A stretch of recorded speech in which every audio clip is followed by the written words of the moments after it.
Everyone, welcome to Indian constitution and I am doctor Shalini. और आज के सेशन में हम लोग डिस्कस करने वाले हैं एक बहुत ही इम्पॉर्टेंट टॉपिक जो हमारे लिए बहुत ही अहम है, हमारे लिए गर्व का विषय है। आज हम बात कर रहे हैं नेशनल फ्लैग ऑफ इंडिया, यानी कि हमारा राष्ट्रीय झंडा, जिसे हम तिरंगा भी बोलते हैं। इसका डेवलपमेंट तो चूँकि काफ़ी सालों पहले से ही हो गया था, लेकिन वर्तमान में हम जो राष्ट्रीय झंडा देखते हैं इसे 22 जुलाई, ये जो डेट है 22 जुलाई 1947, इस डेट को हमने एक्सेप्ट किया था। तो ये डेट बहुत ही इम्पॉर्टेंट है। 15 अगस्त 1947 को हम आज़ाद हुए थे, बट 22 जुलाई 1947 को हमने अपना राष्ट्रगान और राष्ट्रध्वज इन दोनों को एक्सेप्ट किया था। तो आज के सेशन में हम लोग राष्ट्रीय ध्वज तिरंगा से रिलेटेड जितने भी फैक्ट्स हैं उनको कवर करेंगे। इसके साथ ही ध्वज संहिता, the code of national flag 2002, इसके बारे में भी हम लोग आज के सेशन में डिस्कस करने वाले हैं। So keep watching this video till last. So start करते हैं। तो अब हम शुरुआत करते हैं राष्ट्रीय झंडे की डेवलपमेंट से। तो सबसे पहले हम बात करते हैं यहाँ तिरंगे का विकास कैसे होता है।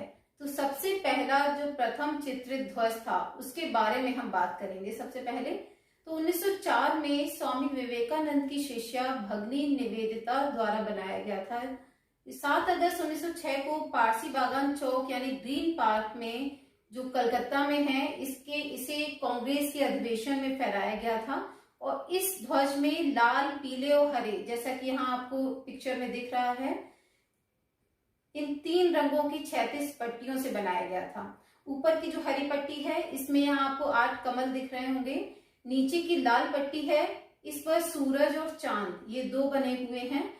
इसके बाद जो पीली येलो कलर की जो पट्टी बीच में दिखाई दे रही है उस पर वंदे मातरम लिखा हुआ है। तो ये सबसे पहला प्रथम चित्रित ध्वज है और इसके बारे में एग्जाम्स में भी आता है।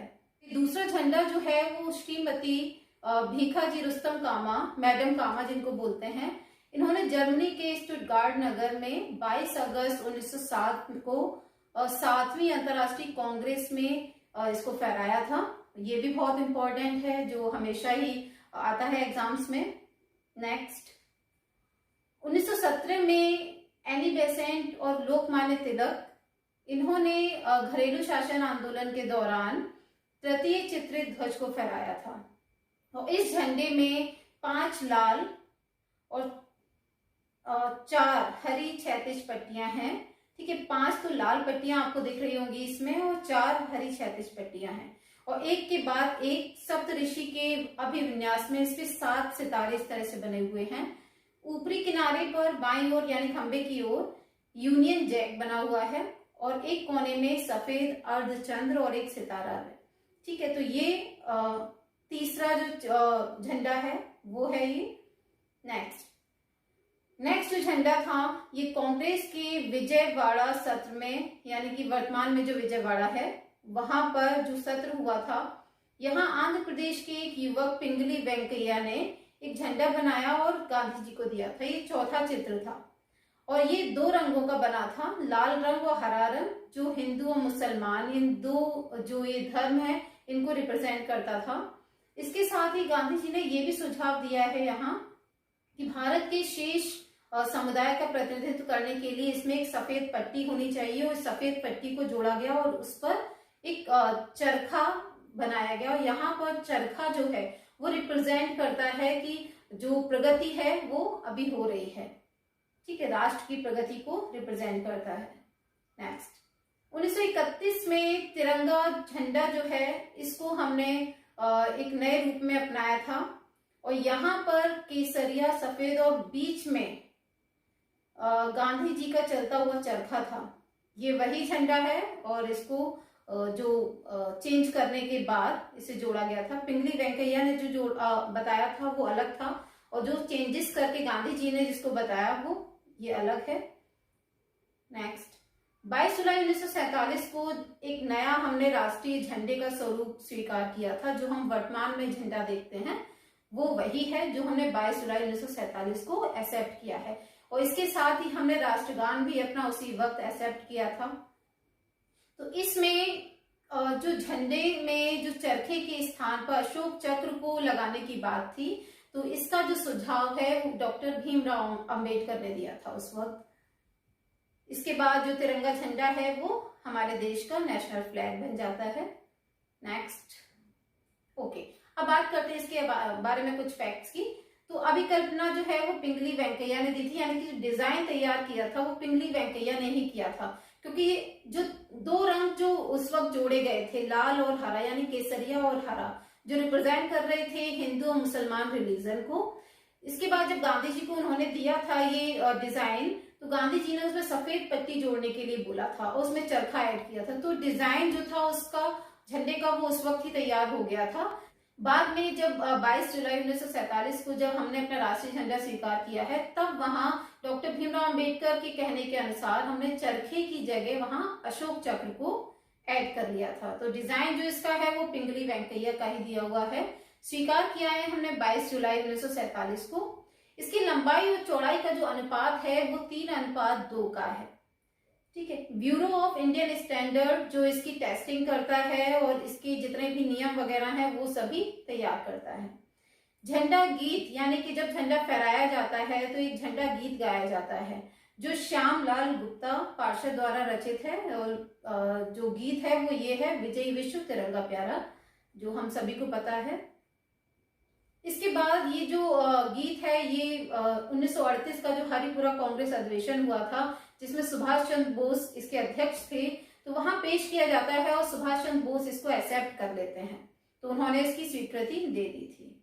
ओके, अब बात करते हैं हम कि आजादी के बाद नेशनल फ्लैग जो था हमारा राष्ट्रीय झंडा, इसके बारे में क्या नियम बनाए गए। तो यहाँ पर हमें 2 एक्ट्स दिखाई देते हैं, emblems and names prevention of improper use act 1950 और दूसरा है prevention of insult to national honours act 1971।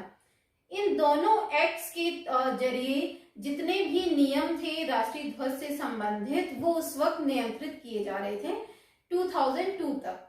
ठीक है, बहुत सारी चीजें जो थी वो सुप्रीम कोर्ट के द्वारा भी तय की जा रही थी, समय समय पर जो केसेस आ रहे थे उनके संदर्भ में। लेकिन किसी भी एक ऐसी जगह या किसी भी एक्ट में कहीं पर भी संहिताबद्ध नहीं किया गया था नियमों को। तो ये काम जो है वो 2002 में किया जाता है जब the flag code of India बनाया जाता है। तो इसमें एक जगह सारी चीजों को संहिताबद्ध कर दिया गया है, एक ही जगह सारी चीजों को लिखा गया है। तो अब हम बात करते हैं भारत की ध्वज संहिता 2002 के बारे में, जिसे 26 जनवरी 2002 को एक्सेप्ट कर लिया गया था। तो बेसिकली इसमें 3 पार्ट्स हैं। ठीक है, तो इसमें 3 पार्ट्स हैं, तीनों पार्ट्स में अलग अलग बातें कही गई हैं। पहला पार्ट जो है उसमें जनरल इंस्ट्रक्शंस दिए गए हैं, उसका जो राष्ट्र ध्वज के बारे में सामान्य जो जानकारी है वो दी गई है। पार्ट 2 में सामान्य जो जनता है उससे रिलेटेड, इसके साथ ही जो शिक्षा संस्थाएं हैं या गैर सरकारी जितने भी ऑर्गेनाइजेशंस हैं उनके बारे में जिक्र है कि वो किस तरह से भारतीय ध्वज का उपयोग कर सकते हैं। ठीक है, जो भाग 3 है उसमें केंद्र सरकार, राज्य सरकार या जितने भी स्थानीय जो एजेंसीज हैं, ऑर्गेनाइजेशंस हैं, इंस्टीट्यूट हैं, उनके बारे में जिक्र है कि वो किस तरह से राष्ट्रीय ध्वज का उपयोग कर सकते हैं, किस तरह से उसको फहराया जाए, किस तरह से उतारा जाए, किस तरह से उसकी सलामी दी जाए। ये सारी बातों का जिक्र भाग 3 में किया गया है। तो हम शुरू करते हैं पार्ट 1 से, जिसमें राष्ट्र ध्वज से संबंधित सामान्य विवरण है। तो यहाँ आपको देखने को मिल रहे हैं 3 रंग जो झंडे में है। पहला सबसे ऊपर जो रंग होता है वो केसरिया है, जो बलिदान और साहस का प्रतीक है। बीच में सफेद रंग जो शांति और सद्भावना का प्रतीक है, और तीसरा जो हरा रंग है ये विकास, उर्वरता और हरियाली का प्रतीक है। ठीक है, सफेद रंग के बीच में यहाँ एक अशोक चक्र बना हुआ है जो हम लोग अभी पहले डिस्कस कर चुके हैं। इसमें 24 तीलियां हैं जो प्रगतिशीलता का प्रतीक है। ठीक है, इसके बाद लंबाई और चौड़ाई का जो झंडे का अनुपात है वो 3:2 का है। नेक्स्ट, ये भाग 1 में झंडे के जो मानक है, आकार हैं, वो दिए गए हैं, तो आप उसको यहाँ पर देख सकते हैं। तो भाग 2 की बात करते हैं हम। भाग 2 में आम जनता, गैर सरकारी जितने भी ऑर्गेनाइजेशंस हैं या शिक्षा संस्थाएं हैं, उनके बारे में जिक्र मिलता है कि वो किस तरह से राष्ट्र ध्वज को फहरा सकते हैं, उसका प्रदर्शन या उपयोग कर सकते हैं। तो ये सारी बातें जो हैं भाग 2 में हैं। इसमें 2 सेक्शंस हैं। तो सबसे पहले हम बात करते हैं सेक्शन 1 की। सेक्शन 1 में काफी सारी चीजें हैं जो कही गई हैं। पहला तो ये इसमें कहा गया है कि झंडे का प्रयोग किसी भी व्यावसायिक प्रयोजन के लिए नहीं किया जाएगा। दूसरा, किसी भी व्यक्ति विशेष को सलामी देने के लिए हम इसका यूज नहीं करेंगे। साथ ही झंडे को आधा झुकाकर नहीं फहराएंगे, ठीक है। इसके साथ ही किसी भी रूप में झंडे को लपेटने के काम में नहीं लाया जाएगा। इसके साथ नेक्स्ट ये कहा गया है, किसी भी तरह की पोशाक अथवा जो वर्दी है यानी यूनिफॉर्म है उस पर झंडे का प्रयोग नहीं करेंगे, ना ही किसी और तरह की वस्त्र सामग्री पर, ना ही उसकी कढ़ाई या फिर उस पर प्रिंट किया जा सकता है। झंडे पर कोई भी अक्षर नहीं लिखा जाएगा। इसके साथ ही किसी भी प्रतिमा के अनावरण के अवसर पर झंडे को सम्मान के साथ पृथक रूप से प्रस्तुत किया जाएगा, ना कि उसके साथ। इसके साथ ही अगर कहीं किसी भी वक्ता की मेज को ढकने के लिए झंडे का इस्तेमाल हम नहीं करेंगे। झंडे को फर्श पर नहीं गिरने दिया जाएगा, जमीन से टच नहीं होने देना है उसको। और किसी भी तरह का जो कर्टेन लगाते हैं किसी भी बिल्डिंग में, गवर्नमेंट की या प्राइवेट, तो वहां पर भी हम इसका यूज नहीं कर सकते हैं। तो अब बात करते हैं सेक्शन 2 की। सेक्शन 2 में जो शिक्षा संस्थाएं हैं, स्कूल, कॉलेज, यूनिवर्सिटीज हैं, उनके बारे में बात की गई है। तो यहाँ ये कहा गया है कि जितने भी स्कूल के जो स्टूडेंट्स होंगे वो एक वर्गाकार मैदान में खड़े होंगे।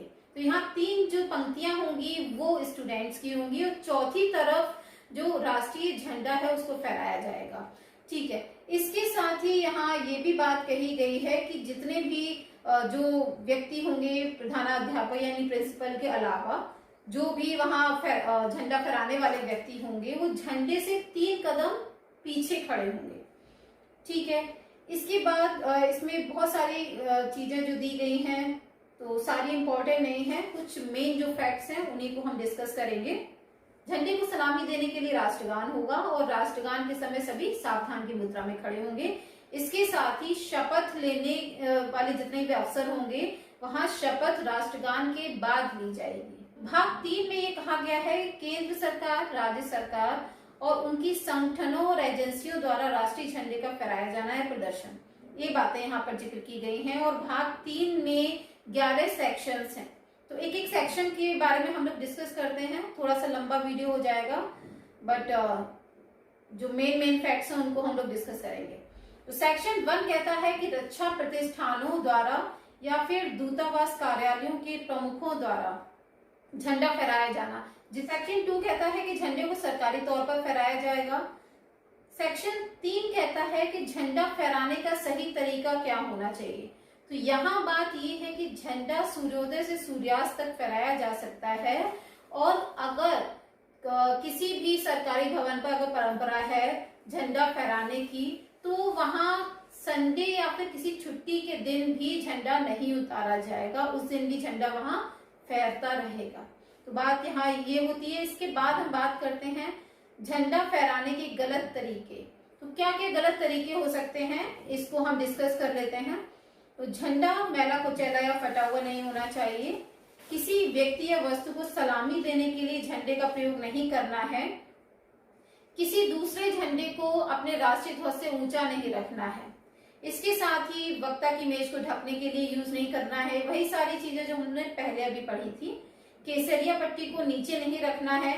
झंडे को फर्श से टच नहीं होने देना है। और झंडे को इस तरह से बांध कर हम यूज नहीं करेंगे कि वो फट जाए, या फिर उसमें जो फूल हैं उनको हम नहीं बांध कर रखेंगे। ये बात और है कि अगर कोई राष्ट्रीय दिवस का मौका है, जस्ट लाइक इंडिपेंडेंस डे है या रिपब्लिक डे है, इस तरह के कोई नेशनल डेज हैं, तो उस वक्त अगर फूलों को रखा जाता है तो फिर वो उसमें कोई अनुचित बात नहीं होगी। लेकिन अन्यथा कोई और अगर दिन होते हैं तो उस वक्त हम राष्ट्रीय ध्वज में फूल नहीं रखेंगे। इसके बाद हम बात करेंगे सेक्शन 5 की, जिसमें कहा गया है कि झंडे का दुरुपयोग। तो झंडे का दुरुपयोग है, इसके बारे में जिक्र मिलता है। तो इसमें कहा गया है कि जितनी भी वाहन होंगे, रेलगाड़ी होंगी या फिर नाव की टोपीदार जो छत है, इन सभी चीजों को ढकने में हम राष्ट्रीय ध्वज का इस्तेमाल नहीं करेंगे। इसके साथ ही झंडा अगर मैला हो जाए या गंदा हो जाए तो उसे फेंका नहीं जाएगा। रेस्पेक्टफुली हम उसको उसका निपटान करेंगे, यानी कि उसे एकांत में नष्ट करेंगे। पब्लिकली हम उसको और ना ही जला सकते हैं, ना ही हम उसको फाड़ सकते हैं, ना ही उसका अपमान कर सकते हैं। ये इसका पनिशमेंट जो है वो 1971 के एक्ट में दिया गया है। इसके बारे में हम लोग नेक्स्ट सेशन में डिस्कस करेंगे। इसके अलावा किसी भी यूनिफॉर्म पर हम इसका प्रिंट नहीं करवा सकते हैं, ना ही उसकी कढ़ाई करवा सकते हैं, किसी भी प्रकार के अक्षर लिखे हुए नहीं होने चाहिए। तो ये सारी बातें जो हैं ये सेक्शन 5 में आती हैं। सेक्शन 6 में झंडे को सलामी देने की बात कही गई है। जब झंडे को फहराया जाए, उतारा जाए, तो झंडे को सलामी दी जाएगी। इस वक्त सभी सावधान की मुद्रा में खड़े होंगे और कोई गणमान्य व्यक्ति सलामी ले सकता है, लेकिन बिना किसी हेड ड्रेस के। इसके बाद नेक्स्ट सेक्शन पर आते हैं हम लोग, सेक्शन 7। इसमें ये कहा गया है अन्य राष्ट्रों तथा संयुक्त राष्ट्र के झंडे के साथ राष्ट्रीय झंडे का प्रदर्शन किस तरह से होना है। तो इसमें ये कहा गया है कि राष्ट्रीय झंडा जो है वो सबसे दाहिनी ओर होगा। तो आप जैसे कि पिक्चर में देख रहे हैं कि राष्ट्रीय झंडा जो है वो आपको सबसे दाहिनी ओर दिख रहा है। तो बाकी के झंडे जो हैं वो अल्फाबेटिकली लाइन से होंगे, पर हमारे देश का जो झंडा है वो सबसे दाहिनी ओर होगा। तो ये सेक्शन 7 की बात हो गई। इसके साथ अगर संयुक्त राष्ट्र यानी यूएनओ का झंडा अगर राष्ट्रीय झंडे के साथ फहराया जाता है, तो यूएनओ का झंडा राष्ट्रीय झंडे के किसी भी ओर हो सकता है, लेफ्ट भी हो सकता है और राइट भी हो सकता है। उसके लिए कोई भी यहाँ पर अलग से नियम नहीं है कि उसको राष्ट्रीय झंडे को दाहिनी ओर ही फहराया जाए। दाहिनी ओर तब फहराया जाएगा जब अदर्स देश हों, उनके साथ हम भारतीय झंडे को दाहिनी ओर रखेंगे और बाकी के झंडे हैं वो अल्फाबेटिकली होंगे। ठीक है। नेक्स्ट, अगर शांति काल है तो किसी भी राष्ट्र के झंडे को दूसरे राष्ट्र से ऊंचा नहीं रखा जाएगा, सभी एक समान होंगे। एक और दूसरी बात यहाँ एक ये है कि किसी भी झंडे को एक साथ एक ही ध्वज दंड से नहीं फहराया जाएगा, सभी अलग अलग ध्वज दंड में होंगे। नेक्स्ट सेक्शन पर आते हैं हम, सेक्शन 8। तो सेक्शन 8 में कहा गया है कि सरकारी भवनों आवासों पर राष्ट्रीय झंडा किस तरह से फहराया जाए। तो यहाँ ये लिखा हुआ है कि जितने भी सरकारी आवास होंगे, राष्ट्रपति के हों, उपराष्ट्रपति के हों, या फिर उच्च न्यायालय या फिर सुप्रीम कोर्ट या फिर सचिवालय जो होंगे, जेल है, जिला बोर्ड है, इनके जो ऑफिसेस हैं वो सभी, जिला परिषद है, नगर पालिकाएं हैं, सरकारी जितने भी कार्यालय ऑफिसेस होंगे सभी पर राष्ट्रीय झंडा फहराया जाएगा। इसके साथ ही सीमा पर जो चौकी होती है पुलिस बल की, तो वहां पर भी झंडा फहराया जाता है। इसके अलावा राष्ट्रपति, उपराष्ट्रपति, राज्यपाल, मुख्यमंत्री या फिर जितने भी सरकारी जो व्यक्ति हैं उन सभी के आवासों पर झंडा फहराया जाएगा। इसके साथ ही अगर विदेश का कोई गणमान्य व्यक्ति, राष्ट्रपति, उपराष्ट्रपति या प्रधानमंत्री, कोई भी जो राष्ट्र का जो अध्यक्ष है वहां पर वो आता है भारत में विदेश यात्रा पर, तो उनके स्वागत समारोह का आयोजन किया जाता है। तो उस संस्था के द्वारा जहां पर भी विजिट के लिए जाते हैं, सेक्शन 7 के में ये कहा गया है कि राष्ट्रीय झंडा और उस देश का झंडा दोनों साथ साथ फहराए जाएंगे। इसके साथ ही सेक्शन 9 ये कहता है कि मोटर कारों पर राष्ट्रीय झंडा लगाना। कौन कौन ऐसे व्यक्ति होंगे जिनकी कार के ऊपर झंडा लगाया जा सकता है, तो यहाँ एक लिस्ट दी गई है, उस लिस्ट की हम बात करते हैं। तो उस लिस्ट में सबसे पहले जो नाम है वो ये आते हैं कि राष्ट्रपति, उपराष्ट्रपति, राज्यपाल, मुख्यमंत्री, उपराज्यपाल या विदेशों में जितने भी एम्बेसीज हैं हमारी, वहां पर उनके ऑफिसेस पर प्रधानमंत्री, कैबिनेट मंत्री, मुख्यमंत्री और उसके साथ जो कैबिनेट मंत्री हैं उन सभी के जो वाहन हैं उनके ऊपर झंडा लगाया जा सकता है। इसके साथ ही लोकसभा अध्यक्ष, राज्यसभा अध्यक्ष, उपाध्यक्ष, उपसभापति, ये सभी हैं। इसके अलावा जितने भी स्टेट में या फिर यूटी में जितने भी राज्य मंत्री हैं, उप मंत्री हैं, इन सभी की वाहन पर भी राष्ट्रध्वज लगाया जा सकता है। इसके अलावा एक बात यहाँ पर इम्पोर्टेंट है कि जो राष्ट्रध्वज लगाया जाएगा वो हमेशा राइट हैंड साइड पर ही लगाया जाएगा। तो इस लिस्ट में नेक्स्ट नाम है कि मुख्य न्यायाधीश जो हैं भारत के सुप्रीम कोर्ट के CJI, और अदर जो न्यायाधीश हैं, इसके साथ ही जितने भी स्टेट्स में हाई कोर्ट्स हैं वहां के मुख्य न्यायाधीश और अदर जो न्यायाधीश हैं, इन सभी के जो वाहन होंगे उन पर राष्ट्रीय ध्वज लगाया जा सकता है। ये पूरी लिस्ट यहाँ प्रोवाइड कराई गई है सेक्शन 9 में। अब बात करते हैं सेक्शन 10 की। सेक्शन 10 कहता है कि रेलगाड़ियां, वायुयानों पर राष्ट्रीय झंडा लगाया जाना। ये सिर्फ उन्हीं कंडीशंस में लगाया जा सकता है जब राष्ट्रपति, उपराष्ट्रपति या प्रधानमंत्री इनमें से कोई एक व्यक्ति किसी रेलगाड़ी में यानी ट्रेन में अगर वो यात्रा कर रहे हैं, तो ट्रेन अगर स्टेशन पर खड़ी है या फिर अपने जो मंजिल है वहां तक पहुंच चुकी है, तो उस वक्त खड़ी है, उस वक्त वो झंडा जो है वो वहां फहराया जाएगा। और ये जो झंडा है ये ड्राइवर की केबिन पर प्लेटफॉर्म की ओर फहराया जाता है। ठीक है, चलते टाइम झंडा नहीं फहराया जाता, जब स्टेशन पर खड़ी होती है तब झंडा फहराया जाता है। दूसरा, इसमें कहा गया है कि जब विदेश यात्रा करते हैं तब उनके विमान पर यानी हेलीकॉप्टर या एरोप्लेन है वॉटेवर, वहां झंडा है जो फहराया जाता है। अब बात करते हैं हम सेक्शन 11 की, जो बहुत इंपॉर्टेंट है। सेक्शन 11, इसमें कहा गया है कि झंडे को आधा झुकाना। तो झंडे को आधा किस कंडीशन में झुकाया जाएगा? वैसे तो झंडे को झुकाने की मनाही है, पर कुछ ऐसी परिस्थितियां हैं जिनकी यहाँ पर लिस्ट प्रोवाइड की गई है कि अगर इस तरह की परिस्थितियां होती हैं तब आधे झंडे को झुकाया जा सकता है। तो यहाँ ये कहा गया है कि अगर इस लिस्ट में जितने भी नाम प्रोवाइड कराए गए हैं इनमें से किसी भी व्यक्ति का निधन होता है तब राष्ट्रीय झंडे को आधा झुकाया जाएगा। तो यहाँ बात की गई है सबसे पहले राष्ट्रपति और उपराष्ट्रपति, प्रधानमंत्री की। ठीक है, तो इनकी अगर मृत्यु होती है तो उस वक्त संपूर्ण भारत में जो राष्ट्रीय झंडा है उसको आधा झुका दिया जाएगा।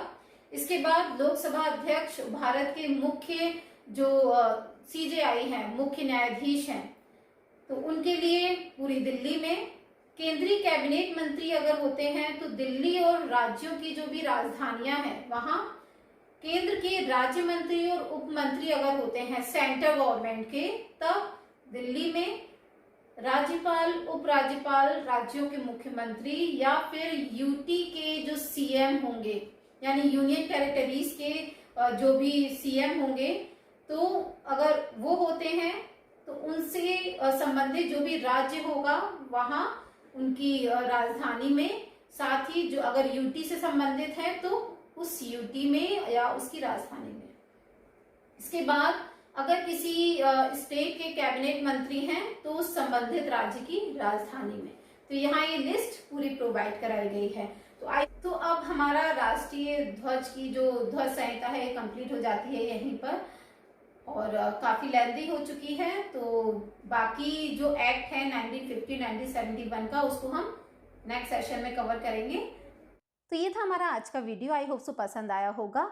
तो आज के सेशन में हमने डिस्कस किया राष्ट्रीय ध्वज से रिलेटेड जितने भी फैक्ट्स हैं उनके बारे में, हमारे राष्ट्रीय ध्वज का जो डेवलपमेंट रहा है अब तक उसके बारे में डिस्कस किया। साथ ही हमने जो ध्वज संहिता है 2002 उसके सारे सेक्शंस को हमने कवर किया है। अभी काफ़ी सारी चीज़ें पेंडिंग हैं जो अभी कवर नहीं हो पाई हैं। So keep watching my videos. See you soon. Bye bye.